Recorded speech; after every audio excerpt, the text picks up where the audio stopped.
So now the game has been out for a fair few days. We're going to go over, is it actually worth it? Is the additions worth it? Was the Legends or Founders Edition actually worth the over £100 price tag? Now obviously you are paying for a lot of cosmetic, you are paying also for the Season Pass, and you are paying for the Early Access. As much as I agree and disagree with the early access being a main feature, it predominantly is what is considered the most value for money as such, rather than cosmetic stuff, unless it is like game changing, doesn't do anything for me. Literally cosmetic is just if you really enjoy the game, the kind of sponsored t-shirts, especially in golf, that kind of goes down to it if you personally like it. But when it comes to cosmetic items, for me, not a big fan. But then you've obviously got the actual Season Pass in the My Player. I'm a big fan of it. Fair enough. If you're playing the game quite a considerable amount, it's fair enough that you're going to need a bit of an upgrade. It's normally, I believe, £10 for the season, and there's going to be 5 seasons. And I think with the Foundations, you do get the 1 all the way through to 5 seasons that you can unlock everything in there. I think that is great value. If you were going to play the game a considerable amount, that's fair enough. I would consider that solid value for money, to be honest. Because if you're going to try and get that little bit extra, if you are trying to get the cosmetic tops, the limited edition golf clubs, maybe some upgrades, some Evo tools, then I would say that's at least some of your money back, or at least money worth of stuff. When it comes to the game itself, it's a very bog standard game. Like, I mean, it is as simple as you like it, and I quite like that. I like that it's not overcomplicated. It's not too crazy with everything. It's not complicated in many ways, because when I remember, 3 of them, I remember golf games being very, not necessarily easy to play, but easy on the eyes, easy to think about. You don't need to necessarily go too crazy into it. That's kind of your online stuff. So when you kind of go through each mode, you've got your My Career, your normal quick play, matchmaking, training, Top Golf, which I must admit is a great addition to the game. I really like the fact that you can do that. May not be the most exhilarating gameplay in the world, but it is at least something that is funny. You've obviously got the ranked tours, the ranked matchmaking. That's obviously for your more, I wouldn't even say hardcore, but definitely more competitive. You've obviously got your courses that you can do and download, which is always cool. And then you've got also the important legacy courses, which you'll be able to do online as well. So a lot of it comes down to then your My Player. And again, it's pretty bog standard compared to what we've seen in previous tours.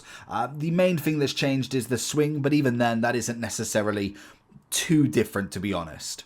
When you've got your golf bag, you have got the Evo dynamic now, so you can see we can obviously Evo stuff a lot more. So for instance, if we was to have a look at something like, I'm trying to think what would be better, we could potentially Evo that again. So for instance, if we was to go and try and Evo this again, we can go all the way across and we can cost free to go up. And then we've obviously got the power. So we've got no fit in there at the moment, but we can go into the Sapphire and change it to upgrade it again, which is obviously going to give us our lovely upgrade. So you can obviously upgrade your clubs that way, which is really cool. And it's just another thing to, I don't know, almost grind out a little bit more.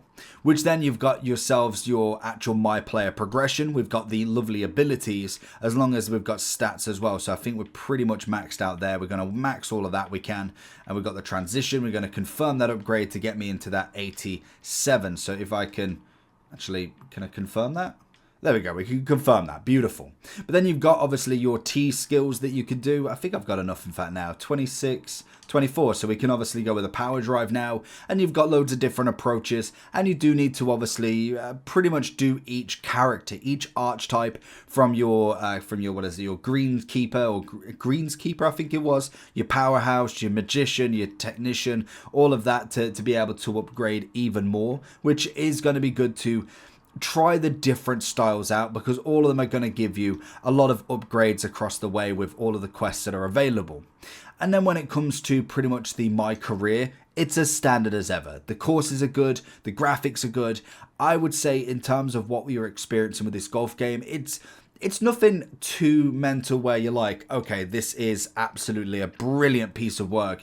but it's most definitely a very solid standard. There's very little other golf games that are going to come out that will rival it to the absolute nines, and I think they've got a very good core basis when it comes to this. I remember Tiger Woods back in the day, and it was the only golf game, so really it had no competition, and yet you still got the feeling that they were at least trying the game. They were trying to get even closer and even further to a more virtual experience, and maybe that is the way next. It is getting to that virtual experience of games, but realistically, when you look at a lot of this, it is predominantly... I'm trying to think of what we got. Accuracy, short game, tune-ups. Let's have a look at this one. You've got a lot of kind of mechanics that are in the game now that are just as standard. Like, there's nothing too crazy that you kind of have to be really competitive with it. If you just go on easy to start with and then ramp your way up, it kind of speaks for itself, really. Depending on how you're obviously swinging, how you're kind of going forward. Like, for instance, these little mini games before your actual game, you can kind of practice here. So I can see what I'm actually trying to do. So if I'm obviously going for the high line here, let's just have a look and see what it's all about. Going for the little swing, nothing too crazy, and you can kind of learn, okay, that's rolling off a little bit more, so we need to bring it back that little bit more. Let's go with a pitch, so we'll kind of bring it back that little bit, go with that, and it is all about practice, and that's kind of the whole point with these golf games is learning, just about learning kind of what you're actually doing, and naturally how an actual green works. It's not necessarily the easiest to do, but you can learn it pretty simply by just playing the game, and I kind of like that. Now obviously that's not going to be too crazy for... what's this going with? We're going to try it here. It's not going to be too crazy for online. That will definitely take a little bit more getting used to, because obviously you're going against people. They will be able to do stuff a lot easier than the computer as such. But that again is a completely different ball game, which once you've kind of got yourselves into a rhythm of the game, you should be able to kind of get used to there. Lovely shot. Then if we go one more, we're going to move it over a little bit. I'm going to give it a little bit of oomph. Overswung it a little bit.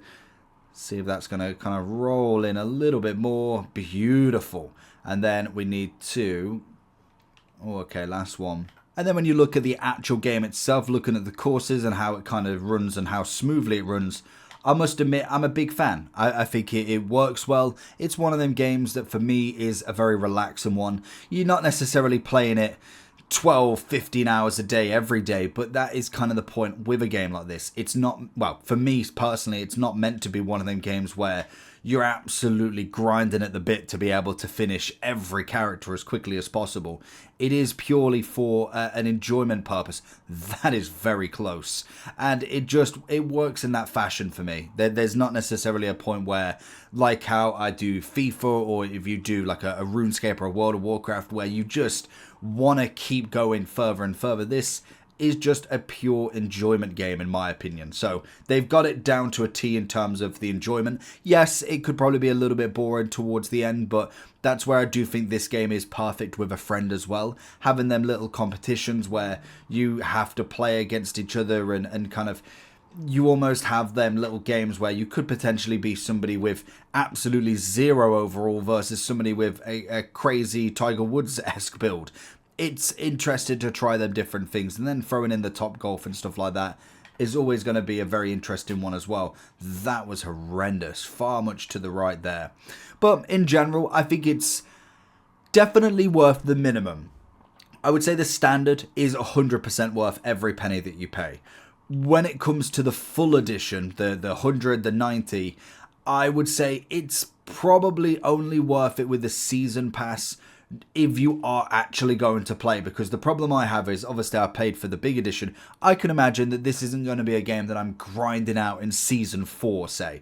I've enjoyed it for right now. I'm enjoying season 1, and I can imagine there'll be parts of season 2 that I'll see quite a lot, maybe even season 3. But by season 4 and 5, the realistic goal of probably grinding out even more for the level 100 is not necessarily going to happen. So I would say for the casual user, I'd be looking maybe at buying the standard and then maybe buying season 1 of the pass, especially because it can be sold separately. Then that's fair enough, but maybe putting the 120 on to then potentially miss out on the extra bonus content that you've technically paid for from the start. That is where I would potentially say maybe the kind of higher versions might just be a bit out the price kind of range if you're not necessarily going to play it a considerable amount towards the end. But I do think the game itself is an enjoyable one. I think they've got it done well. The menus are nice. Obviously, the actual golfing experience is solid enough. And it is a progression-based game that I'm a big fan of. I do like having to upgrade stuff, upgrade your abilities, your fans, your actual stats, and also clubs to make the best golfer. That bit I'm a big fan of, as it has been for many, many years. But let me know down below how you're getting on with it. Are you enjoying it? Is there anything that you need to know more of? And leave the comments down below.